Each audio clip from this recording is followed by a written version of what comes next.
Urquhart. Thanks very much. Thanks, Mr Scott.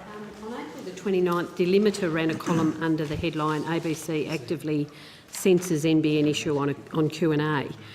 Minister Turnbull and Van Badham had appeared... Sorry, Senator Urquhart. I just couldn't quite hear your prologue there. Couldn't you? No.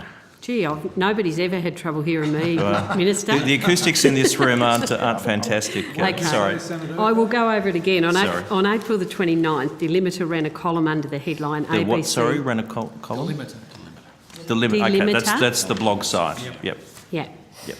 Under the headline ABC. So Minister Turnbull and Van Badham had appeared on the previous night's Q&A. Delimiter claims that analysis of the questions submitted to the show before the episode went to air and published online on the ABC site showed that as a consequence of the two panellists' participation, Q&A was inundated with at least many dozens of questions regarding the NBN as a topic in both text and video form. It is unclear how many NBN-related questions in total were submitted, but it is clear that the issue was one of the most popular ones in the pre-show questions submitted. With a list of the most recent 200 questions submitted up until yesterday midday showing some 48 mentions of the term NBN. A number of video questions were also submitted discussing the NBN. So none of the questions were asked, and Tony Jones explicitly shut down several discussions of the NBN which Van Badham attempted to initiate. Is this a case of the ABC consciously censoring?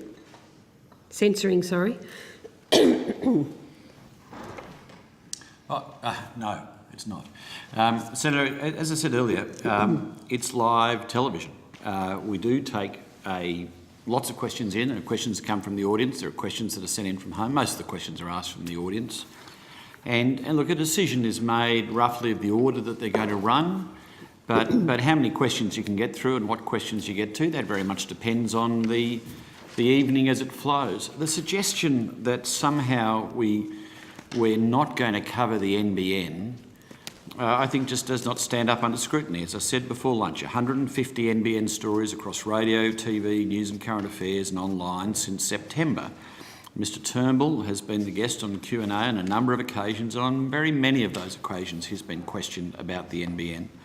I know that there are some technology blogs out there who are somewhat fevered around coverage of the NBN, as is their wont, that's their beat, but there are other questions, there are other matters of public importance, and Q&A on that night covered those other matters. There's no greater conspiracy that's lying behind it than that. It was just an exercise of judgment and the flow of the live programming on the night. So is there any analysis that was made to references in the Twitter stream that night? Oh, I'm not aware of it, Senator. When we look at the Twitter stream, we often look at the volume, but they come in a flood. I think the number when the Treasurer was on Monday before last was close to 70,000 tweets in the hour. I mean, they arrive in a torrent.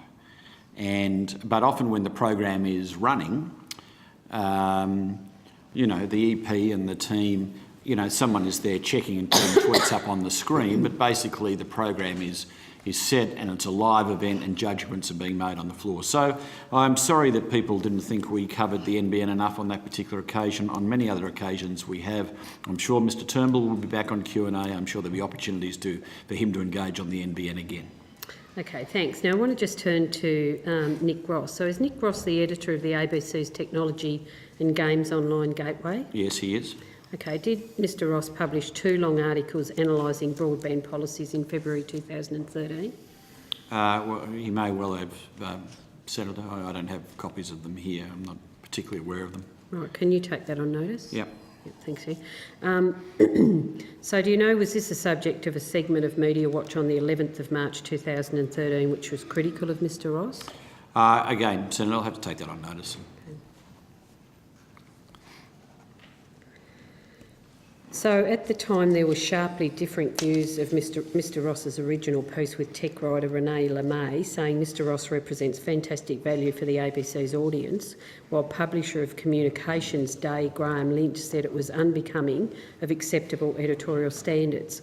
Media Watch said that the reports that Mr Ross had been disciplined were incorrect. Is that the case? I'll have to take that on notice, Senator. This was over a year ago now. Look, the coverage of the NBN has created some fevered commentary on all sides. And, But would you not be aware, Mr Scott, if someone was disciplined over a matter? Not necessarily, Senator. It was over a year ago. I do remember some controversy around the blog and NBN coverage, but the specifics of it aren't at the top of my mind at the moment. Okay. Are you able, you would take that Yeah, I'll on take that on notice? notice, yeah. Okay. There were no more substantial posts by Mr Ross on the NBN until the 20th of September. On that day after the election, he published a widely cited article that demonstrated the benefits from telehealth that would be enabled by the NBN. Was Mr Ross being prohibited on writing about the NBN before the election? No, well, fundamentally he's there to edit a website, Senator. That's his role. I'll have to take that on notice. So you don't know whether he was No, prohibited? I think there's been some debate as to his role with the website, but as I said earlier, I mean, we're having ongoing reviews on specialist websites. I mean, I think the ABC runs a lot of websites. I think our feeling is that we should be channeling more traffic to main websites and have more subsections of websites rather than standalone websites. So there's been some debate and discussion around those sorts of things. But on the specifics of Mr Ross, I'll have to take that on notice. Okay.